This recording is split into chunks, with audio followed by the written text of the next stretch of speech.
very much, Ceann Corla, and I welcome the opportunity to speak on this incredibly important piece of legislation this afternoon. And I wish to thank Minister Harris and his team for being ready with the legislation following the recent court judgment. Unexpected pregnancy has been in the lives of women and men in this country, and indeed globally, as long as we have existed on this planet. And a woman's choice to end a pregnancy is something that has been subject of great debate in Ireland for decades. And in considering this bill, I think it's important that we look back in order that we can move forward. Abortion was initially outlawed in Ireland in 1861. And the relevant sections of this 19th century act remained in law in Ireland until 2013, when they were repealed by the Protection of Life During Pregnancy Act. The fact is that it remained a criminal offence for doctors to perform an abortion in this country for 152 years. It is absolutely quite shocking that legislation from 1861 had such an effect on the medical profession in this country. And we just have to think back to the Magdalen Laundries, the cases of Anne Lovett, the Tune babies, the Kerry babies, all of these heartbreaking cases reminding us of how pregnant women suffered, both at the hands of the church and the state. In order for us to consider where we have come from, I think it's important to look at the availability of the termination of pregnancy in Ireland and how we arrived to the position we're in at the moment. In 1965, there was a case in America called Griswold versus Connecticut, and it was held that the US Constitution implies a fundamental right to privacy, and that a ban on contraception was in breach of this right. And this was expanded in 1973 in the Roe versus Wade case, where it was ruled that within this right to privacy was the protection of a woman's choice to have an abortion. And in fact, I'd like to quote Ivana Bacik, who in reference to this case said that it was a catalyst for conservative forces in Ireland to lobby for a constitutional referendum to reinforce the legislative prohibition on abortion. It was Griswold which was particularly relevant in McGee versus the Attorney General in 1974, as it was in this case that an unenumerated right to marital privacy was outlined.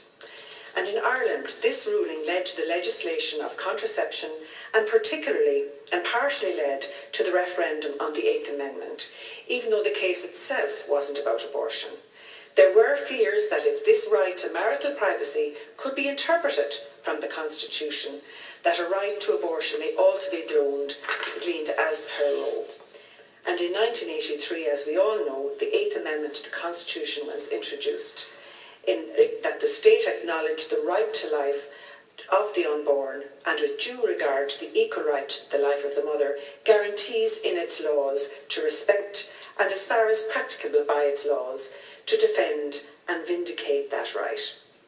And I would have to say that that amendment to the Constitution's aim, in my view, and I would say not many would argue with me on this, was to prohibit abortion being carried out in this country.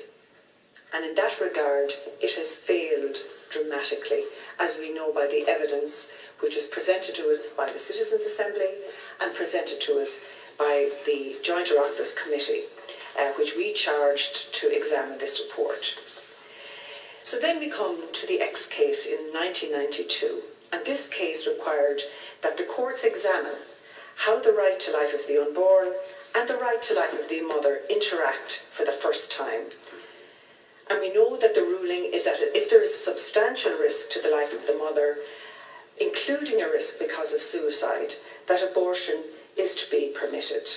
And while this was a step towards liberalising abortion laws in Ireland, the progress was not matched by the legislature here. We did not react to this ruling at all. There was no new legislation introduced, meaning that the 1861 Act was still in force. And this led to huge legal confusion to the people that we depend on most, the medical community. We reneged on our responsibilities in this House at that time. What we did instead was have a referendum in 1992. And this was, in fact, one of them was the failed 12th Amendment referendum. This would have stated that suicide was not a substantial risk to the life of the mother for the purposes of obtaining abortion.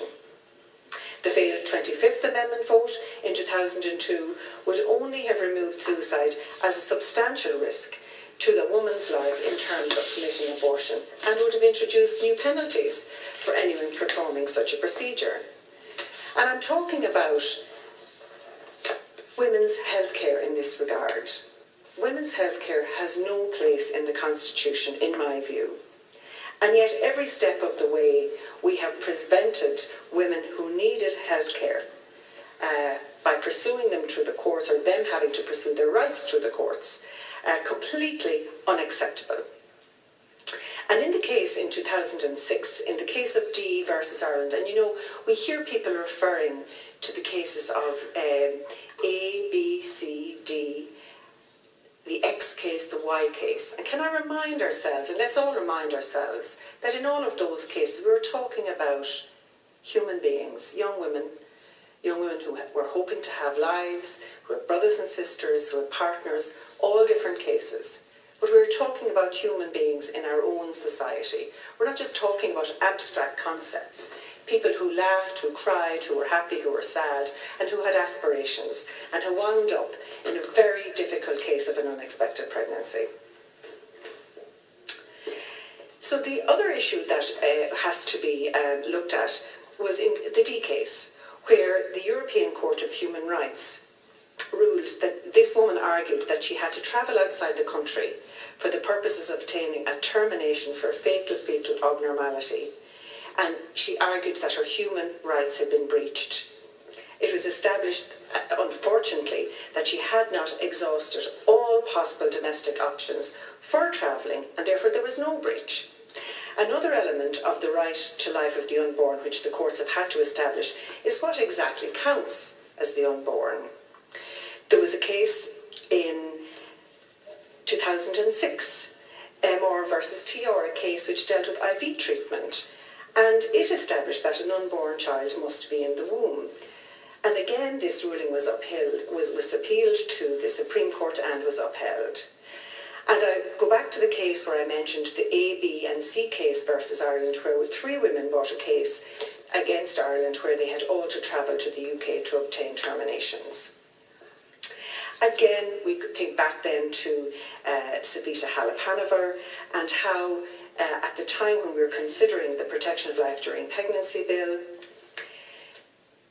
people began to really realise about the legal status of what we have here. Now, the Protection of Life, as we can all recall, those of us who were here at the time, we actually legislated very narrowly with that legislation. And it is very, very difficult still for doctors, first of all, for the woman to obtain the treatment that she requires, but also very difficult for doctors to actually define what a real substantial risk to the life, to a woman's life is actually.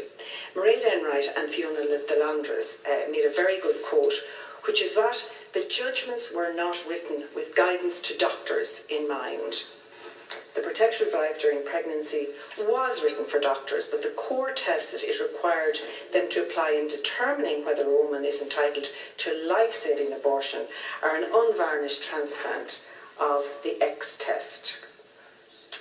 So it is incredible and frightening to think, and this for me is so sobering and it crystallises it for me.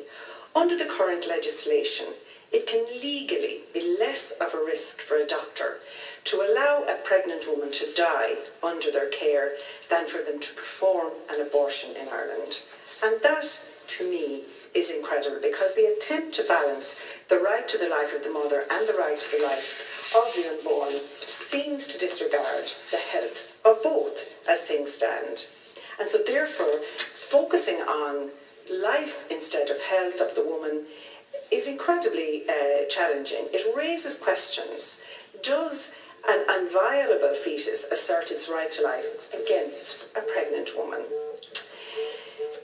So the Y case is another tragic case. And again, we have to think of the humanity behind this. Even with the Protection of Life During Pregnancy Act, she was an asylum seeker who arrived in Ireland, having been raped on her way here, discovered that she was pregnant. She contacted the relevant authorities seeking an abortion and was told that she would need to travel to England in order to terminate her pregnancy. Impossible, as she was an asylum seeker with very little money and restricted travel authorisation. She attempted to get to the UK, but was denied entry to the country and sent back to Ireland. As time went on, she was disturbed, concerned about her status, told medical staff that she was suicidal and would die rather than have her baby. And eventually, she attempted to take her own life and went on hunger strike. And she was told that a termination would be performed if she started to eat again. I mean, this is the reality, the awful reality of what we are subjecting people to in this country. In the end, a court order was obtained to force feed and hydrate this young woman, and she was forced to deliver a baby by caesarean section. And in heaven's name, if that is not enough of a reality for people who are thinking about this, if it's not enough of a reality for them to say it is wrong for that to have happened to that young woman who came to Ireland to seek asylum. Asylum, and what did we force her to do? We forced her to have a baby as a result of a rape delivered by caesarean section. To propose the adjournment of the debate. I propose the adjournment, Councillor. The debate is therefore adjourned and pursuant to the order of the House of yesterday. The vote stands adjourned until 2 p.m. on Tuesday, the 20th of March.